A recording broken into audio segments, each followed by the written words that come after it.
when you're doing something that you love so much, that excites you, it flows over into everything. Everything you do at that moment in time is better because you're so creatively excited that, yeah, you might be exhausted. But you know, if you're working on shoes or you're working on handbags, your brain is clicking. You're absolutely, or I am, absolutely better. So if you're excited in life, you're going to be better at what you're creating.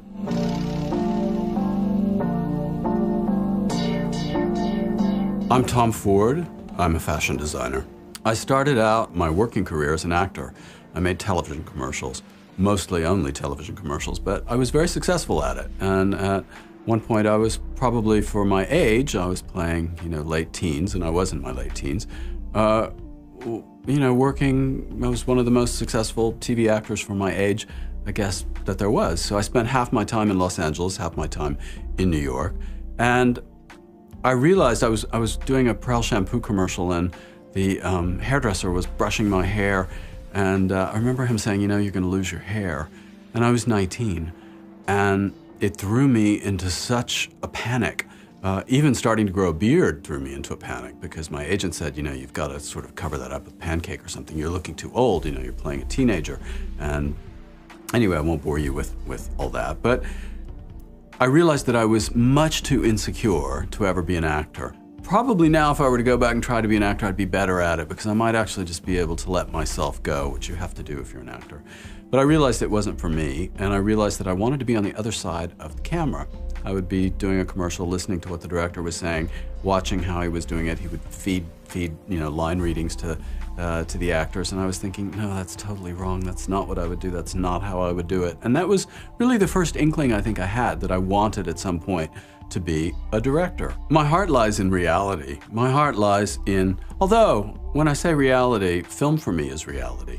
It's interesting because I love Los Angeles as a city. Now, one of the things I love about Los Angeles are all the scenes of films that were made and took place in Los Angeles that actually existed but didn't really exist. Pick any old film from the 1940s, the characters, the clothes, the dialogue.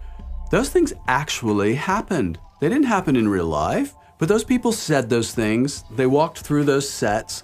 They spoke those words. And so, in a certain way, they're real. There's a parallel universe for me of image and of fantasy that isn't so much fantasy, because it's forever sealed in films and in things that have entertained us for years. And this parallel universe has probably influenced me perhaps even more than the real world or the physical world that we touch. Because when I think of certain things, or I think of a beautiful woman, she's most likely some woman that I saw on film as a child. Or I think of a great apartment, or how, when I was a kid, how I wanted to live when I grew up. These were things that I was taking from film and from television, and then applying them to life. When I made A Single Man, I had already had Tom Ford International for 3 years. I had been doing fragrance and cosmetics for about 4 years, and I had had a men's collection for 3 years. And having a men's collection is very different than having a women's collection. The changes are smaller. Once you find a certain template, it's about replacing fabrics, changing your lapel slightly different shoulder. And it takes less time than women's. And I naively thought, oh, I can do this. I can design a women's collection. I can make a movie every 2 years. But women's fashion, oh my God. I mean, because it changes, because every season you almost have to throw out everything you did the season before and start over. It has taken much more of my time than I originally naively thought it would. So I haven't been able to make a film. You can get typecast in this industry. And once you give the world your taste, as I did in the mid-1990s, and the world decides that this is what you're about, and your customer decides this is what he's about, this is what I want from him, this is what I love, this is what I like, you do get typecast into that a bit. And when I started designing women's ready-to-wear again, I had moved on a bit in my life, and I designed some things that the customer immediately rejected and said, we don't want this from Tom Ford. This isn't Tom Ford. We want sexy. We want, pants that make us look great, make us look tall, make us look slim.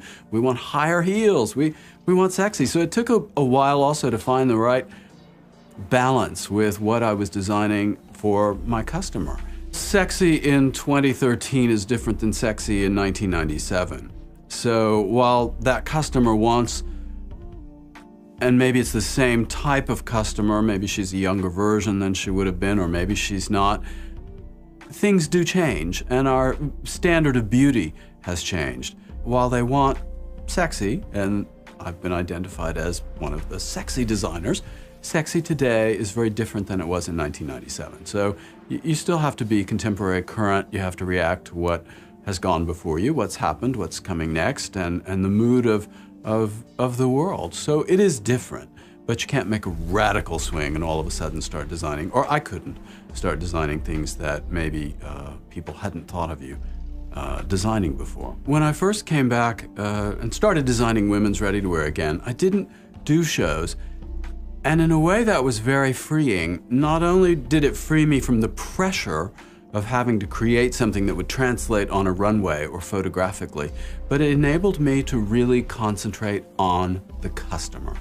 And I'm not sure which is better. I'm still struggling against it. I have now had a women's show for 2 seasons, and I have found myself falling into that almost trap of thinking, oh, I need more color for the magazines.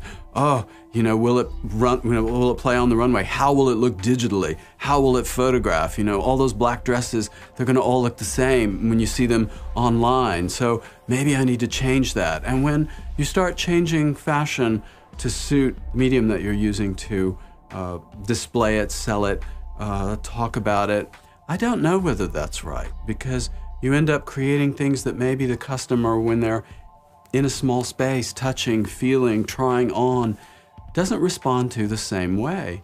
Then again, you have a lot of customers who want what they've seen in a magazine, who want that thing that's been photographed on every other woman that, hopefully, every woman, every celebrity that, many celebrities, let's say.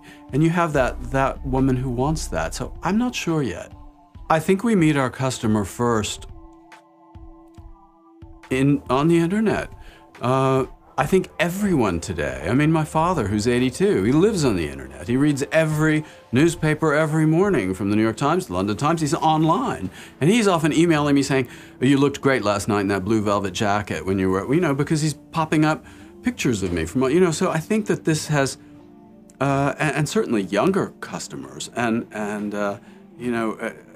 they live completely in a different way than my generation did. Obviously I'm very computer literate and live online like everyone else, but not like a 14-year-old or a 25-year-old does, who's literally glued to their BlackBerry or iPhone. I'm not good at multitasking. Now, I can carry 20 different projects in my brain, but when I'm focusing on one, you can say, okay, Tom, let's talk about this, and I focus on that. I can't talk about anything else. I can't think about anything else. I'm focusing on that. 2 seconds later, you can say, okay, let's focus on this one, and I can focus on that one. So all the time in my head, I'm carrying these things around, and I am kind of working on them, making resolutions, thinking about things, but I can't actually physically do anything but that one thing at a time, because I'm incredibly focused. So I'm not great at, I can't do a little bit of this and do a little bit of that, as I think a lot of people are. I can't even be distracted by anything visual. I have to close my eyes so that I can really imagine clearly what I'm talking about and communicate it, which is probably becoming a bit eccentric.